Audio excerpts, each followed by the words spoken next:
they fill different roles. Renegades Cho is a lot more aggressive, more for the kill, more for the push. And Iakno is more for the utility, helping the team get the picks in as a supportive Cho. So, yung bihira ako makita ng Iakno na pinang-carry yung Cho, yung super split push, di ba? Mostly taga-sipa talaga yan, mga Ling, mga heroes na kailangan nilang huntingin. And let's go and see if that's gonna be the case here. The usual bans for the meantime with the super tanky offlaners and, of course, the Kufra. You're seeing Onic PH dito giving that ban on the Thams. Ayaw nila no setup na 2 picks dito for sa side of NXP Solid na may Thams sila tapos may isa pa silang pocket pick na pwedeng kunin. Probably the Khalid and the Thams, that's going to be really annoying. NXP Solid naman dito, tinanggal nila yung Reynos, yung Hilda kasi ayaw nila nung certain strong lane setup on the side lane with the Reynos and yung aggression nga na napapakita ng Hilda. Kasi stacks yan eh. Once na maganda yung early game ng Hilda, you would know na magkakaroon kayo ng problema kapag nakuha niya yung level 4 niya. Kasi papalo at papalo yan at hindi titigil yan. Yep, facts about Hilda. And this is the ban on the Kufra is actually a lesson learned from the game yesterday we saw with NXP and Blacklist. Pag binigay mo, pag hindi mo binan itong Kufra to, napunta kay Yawi, nako po, maghanda ka na para sa isang napakalupit na labanan. Kasi papahirapan kayo ng NXP. And here comes the pivot. Ito na nga, nakakausap. Ito na yung pinaka-importanting pick. Inunahan na agad ng Onic. And even with the Yuzhong available, Onic PH, diba? kinuha May nila Yuzhong agad na open. Kinuha nila agad dito.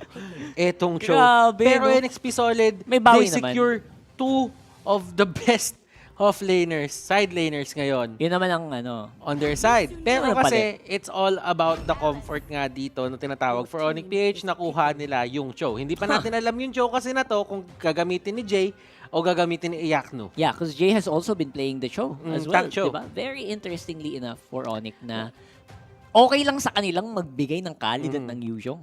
Lupit. Since kumuha na dito yung Onic PH ng carry, is it safe na kumuha na rin yung NXP Solid na carry dito? They're gonna go for the lane. Yeah, para wala ng ban, di ba? Para hindi na pahirapan sa ban mamaya. Okay. And very smart move from NXP, I would say. Aggressive tong setup ng NXP Solid Hindi mo usually nakikita yung 3 picks na to na core na diretso agad. Kumbaga nagiging mixture yan minsan eh. Support, may isang tank, or may support tank tapos may isang core. Pero dito hindi. Lahat ng core nila nilabas agad nila. Na pwede naman kasing tank yung Khalid. Pero right now, with these matchups, parang naka-set up sila as cores. Diba? Yep, these are gonna be your main damage dealers. Exactly. And now, ang natitirang picks for NXP most likely will need to be a tank, a good tank, and of course, a very high damage output, long-range support. So I'm thinking, baka maban either Valier, the Chang'e, and of course, I'm sure about the third one, pero I'm thinking, pag-usapan natin yung Alice. Yung Alice talaga dito, this is probably the best pick na magagawa ng Onic PH for that 2 setup na ginawa dito. Yung 2-pick setup na ginawa dito ng NXP Solid. Khalid, tsaka si Yuzhong, kapag nadikitan sila ng flowing blood, automatic papasok talaga yan si Alice and he will try to use the ulti para ma-whittle down sila. Not enough to kill them but probably just to whittle them down. Kasi yun yung nagiging prowess ng isang Alice eh. Hindi siya yung totally na talagang iti-take down ka. Papababain niya yung buhay mo at guguluhin niya yung teamfight niyo. Yep. At alam din ng Onic PH na may hirapan yung Alice mag-regen pag merong back siya, kaya binan agad nila. Which is, ang nangyari dito, ang resulta is pinahirapan nila lalo yung magiging tank pick ni Yawi. Now, I wonder, what kind of tanks Yawi will pick? Will we go back to Carmilla? Will we see the Atlas, which is still open? Or will they go... Kasi ang aggressive dito is yung Carmilla. Pero, they go for the Hylos instead. That is a very interesting pick for Yawi. Sa totoo lang, kung yung Hylos nga napunta dito sa side ng Onic PH, parang lang kung magkakaroon pa ng problema yung NXP Solid eh. Pero at least nakuha na nila yan. It won't be a problem for them. It's a good counter. Onic PH naman, they could go for an Atlas kung gugustuhin nila. If they still deem it worthy na piliin dito, they could control the fights. Pwede nilang biglain dito yung side. Or Akai. Akai is good as well. Kumbaga, isipin mo, lahat yan papasok eh. So, ibig sabihin, kung pagka meron kang Akai, you can push them back or push them in. And historically, okay din naman ang Akai ni Jay, di ba? So, I would say that's fine. Now, parang obvious na magiging long-range burst mage talaga ang last pick ng NXP. At instead of all these things, sila ang kumuha ng Chang'e. Interesting. So, ibig sabihin, tank na nga to. Tank na yung Cho. Yeah. And poke mechanic ang gagawin nila dito. Hindi sila magpipilit in terms of facing them head-on. Ito na lang yung isipin natin dito. For NXP Solid, yung ginagawa nilang lineup ngayon, football team. Na kapag ka nakita nila na maglalaban na, susugod na yan. So good. Oo. Lahat sila diretso. Ang Onic PH, tansyahan. Tansyahan yung laro nila na kapag ka kunyari pumasok bigla si Alice, biglang mag-on yung setup. Ang kondisyon naman para mangyari yun is going to be, kailangan tanky yung lineup na agad ng NXP. Kailangan maka-farm sila. So, it's going to be up to the mid-game rather. And, the Lunox pick, inagaw ng Onic yung dapat na feeling kong magiging pick ng NXP. So, they go for the Lunox, which is a very parang last resort pick na lang siya ngayon in terms of support mages, no? Okay. So, Renegade dito, will be using that Lunox, Chester on that support, Khalid. So, ang kailangan mo lang bantayan dito is bakit nag-Lunox dito, yung side ng NXP Solid. Yeah, that's true. Remember, yung damage output kasi dito, ay yung damage sustain na meron dito, yung side ng Onic PH, looking at Alice, looking at Ruby, unti-unti kasi yan eh. As long as nakakagalaw sila, unti-unting umaangat yan. So, ano nga ba ginagawa ni Lunox? Yung Lunox, binuburst down ka in big chunks. Yep. So, ibig sabihin, kung mauuna si Rene J lagi dito in terms of getting yung kills or yung assist or yung levels niya, scaling and whatever, baka hindi na kaya nung pag-regen mo yung damage output na ibibigay niya. Basically, bago ka makapag-regen, bawas-bawas ka na agad sa Lunox na yan. And you have to be careful. As we head into Game 1, mga kaibigan, Onic PH versus NXP Solid. Wave clear is good for the side of NXP Solid. Wave clear is good din para sa side ng Onic PH. Meron silang Chang'e tsaka Lee Sun-shin.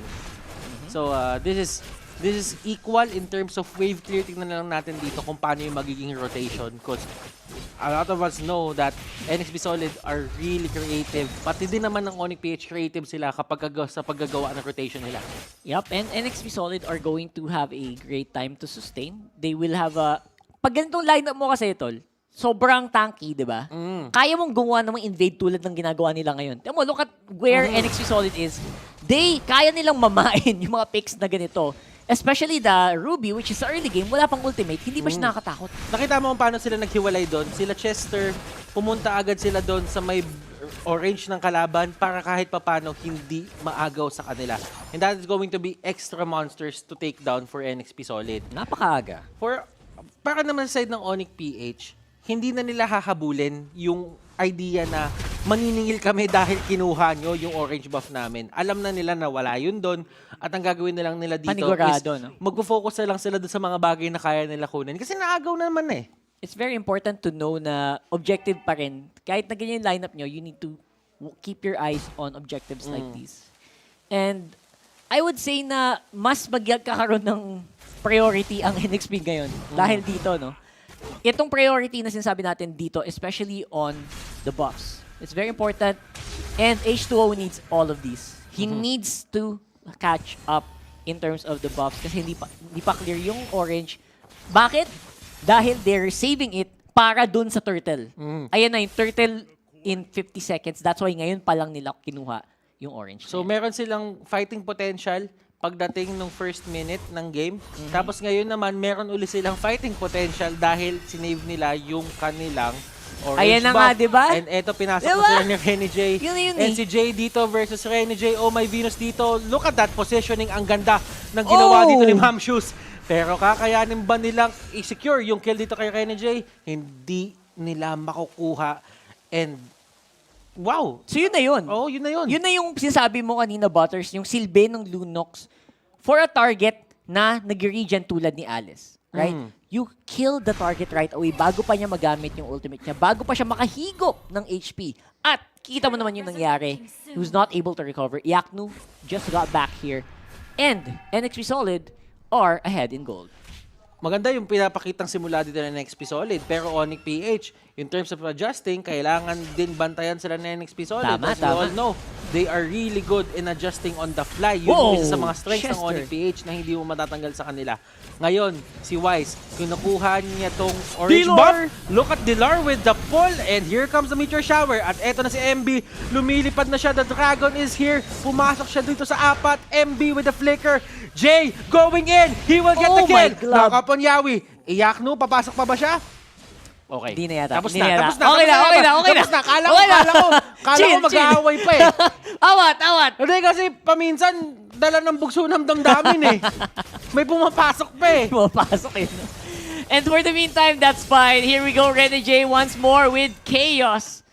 So beautifully done there for NXP. Again, once more, admiring the control na pinapakita naman ng Onic PH dito sa mid lane at sa mid game. May laging call dito. Napapansin ko lang sa lahat ng mga games na nakikita ko from NXP Solid, may call dito si Renegade and si Yawi na lagi silang, si Renegade at si H2O, na nagsama sila doon sa isang side ng mapa. At a specific point, no? Tapos, at a specific point, ang ginagawa nila, tinitake down nila yung katapat ni Renegade. Dinadaan nila sa brusco, dinadaan nila sa damage. Kasi mag-isa, di ba? Kasi mag-isa. That always happens. And that's actually something na napansin ko din, where if you are laning against Renegade or H2, parang you have to watch out kasi they're always near each other. Di ba? Ang Onic naman, tatandaan natin na sinabi na natin to eh. Pag si Basic ang naglalaro, aggressive. Kapag kasi Wise ang naglalaro, passive pero slowly getting their approach. Gold ang focus. Kapag ka nakapag-farm si Wise, doon kayo matakot. Kasi ganun maglaro talaga si Wise. Kumbaga slow but steady. Tama. And of course, Wise is not gonna be the case here. For the meantime, si Jay naman ang target ng NXP at 5 minutes in the game, 19 seconds on the turtle. They really want that setup. Yaknu though facing the wrath of MB and will be able to get out of there. And that is again the power of the Alice. Ang problema though, si Yaknu is medyo nahihirapan na ding mag-survive sa lane niya. Yun yung kailangan bantayan ng Onic PH dito, yung pag-overextend. Hindi nila afford magbigay ngayon ng kills. Because they know na si Wise lang talaga yung hinaantay nila dito. Wise is going to be the instrument para sila ay makalamang mamaya kapag ka nag-mid-game spike na siya. Si Venus naman dito, tamang sending stars lang. Sending stars? O yan send 1 million stars.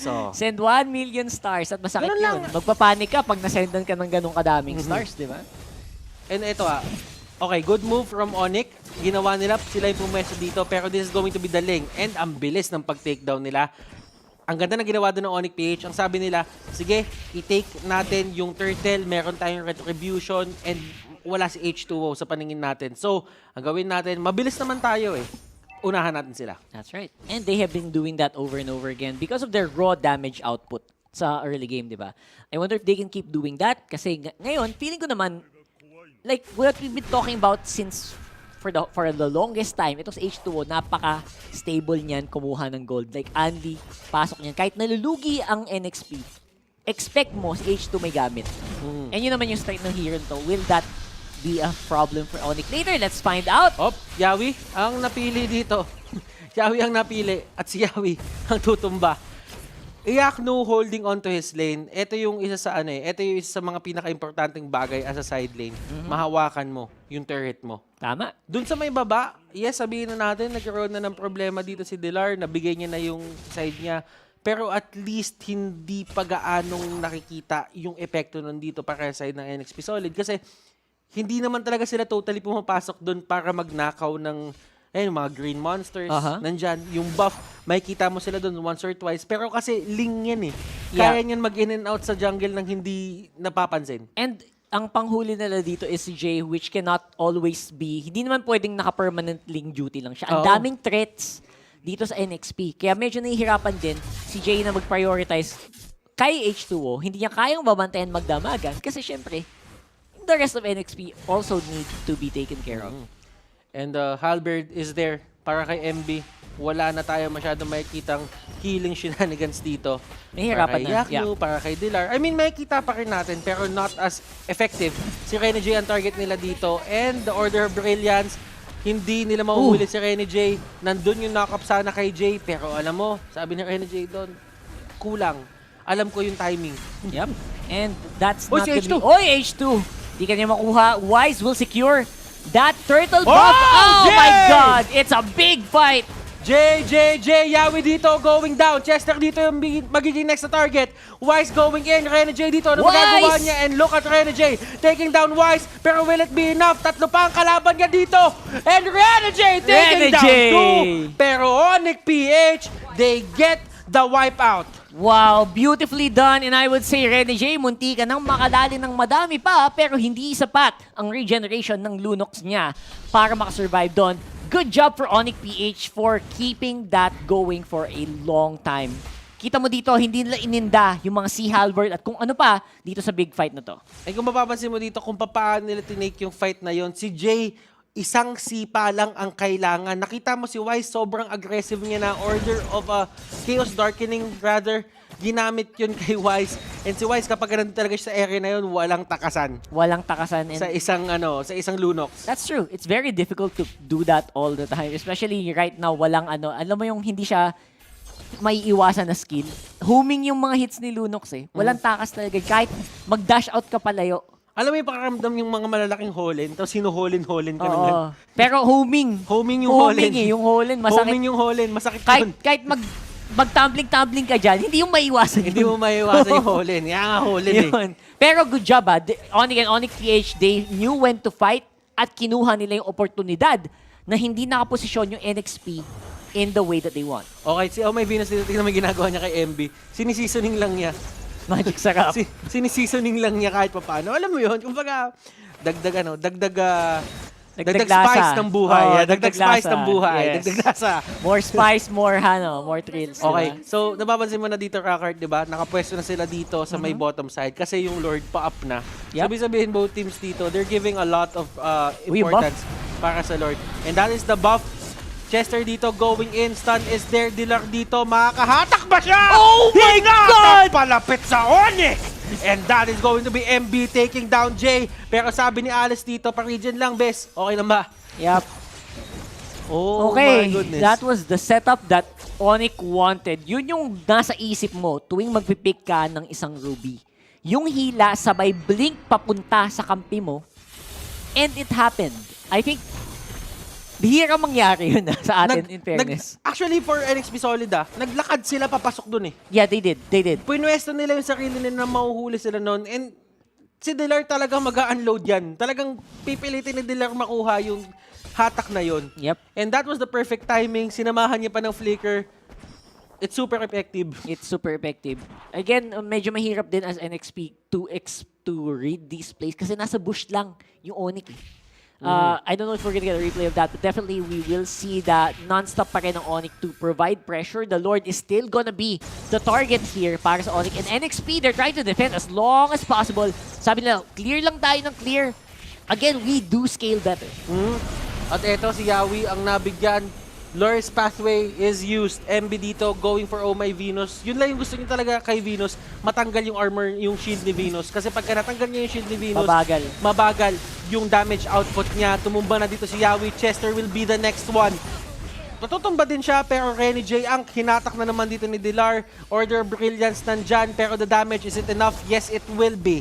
Nandun sa may likod si H2O just blocking out the creeps. It's what Link players do talaga to, alam mo yon, magkaroon lang ng onting lamang or space para dito sa kanyang team. NXP Solid, ginagawa nila lahat dito para makabawi, but still Onic PH hindi nila hinahayaan yun. That's true. And sobrang decisive ng Onic PH taking the team fights that they know they can take. Ayan na. Nakuha nila yung objectives that they want, pero at the same time, yung sinabi natin tungkol kay H2O, kahit na nabe-behind ang NXT Solid, he will still be able to get gold around the map with the picks that he gets. So, hindi pa naman tapos, although it's a really big gold lead here, 9,000 para sa Onic PH sa puntong 12.5 minutes.